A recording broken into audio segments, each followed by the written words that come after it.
AT fans, Monk here.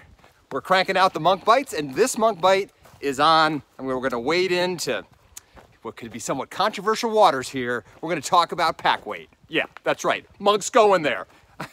So there is just enormous amounts of opinion and debates and facts and figures and on pack weight and what that means, and going there's so-called ultralight, lightweight, and then anything over that, you know, good luck with that.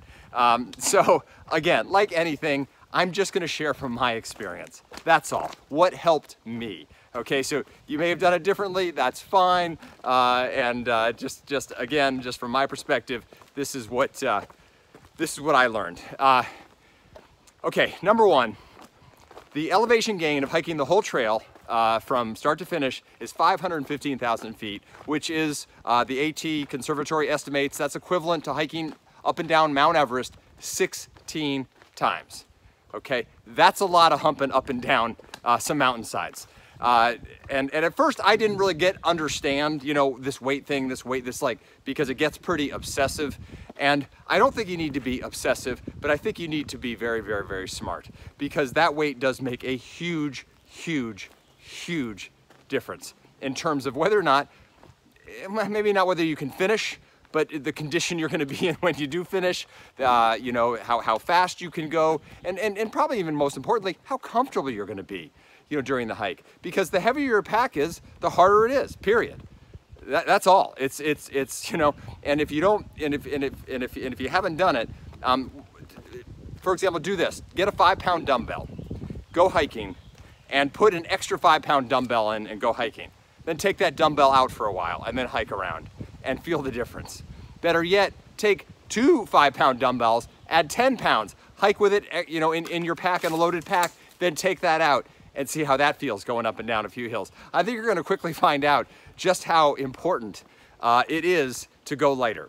As I've said in my other Monk Bites, there is exhaustive information. And by the way, someone I haven't mentioned before is Darwin. Darwin is very, very helpful. Darwin, Redbeard, Bigfoot, Wanderlust, they have just incredible information. So again, these are Monk Bites, Trail Bites.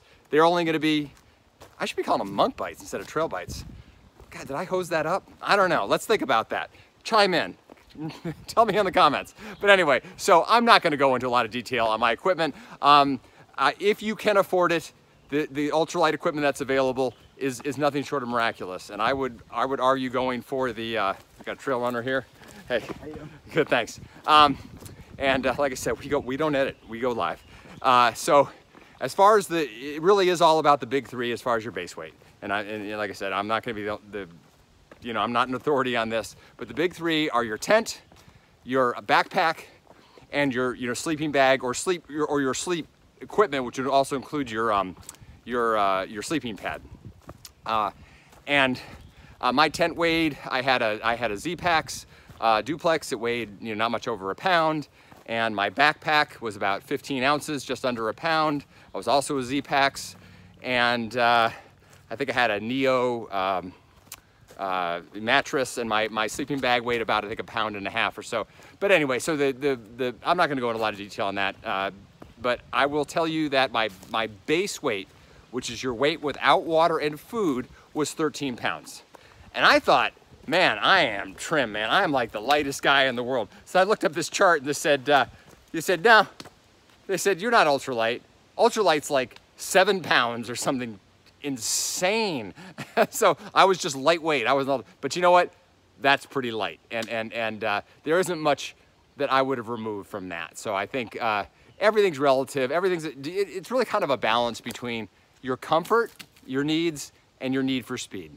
As far as those big three, you definitely want to get those as light as you possibly can, because that's non-negotiable weight. You have to have those items, and if those are heavier, everything else is going to be, you know, heavier on top of that. So the difference for me, the longer I went on the hike, the more and more important I realized that weight was. So if I could only resupply, if I could cut my resupply down to 2 days, you know, I could just hike that much faster. And that's when I got religion on hiking with only 1 liter of water, but that's 2.5 pounds. If you got 2 liters of water, that's 5 pounds. and you can feel it. I was more than happy to drink that bottle and continue along. So you could say I'm something of a convert, a real believer. I don't think you want to be stupid about it. You don't want to be crazy about it. In terms of, if you only have so much money, there are creative ways to do it. There's infinite amount of information and research that you can do. But yes, Monk says, yeah, go light as you possibly can, not sacrificing comfort. You will not regret it. Monk out.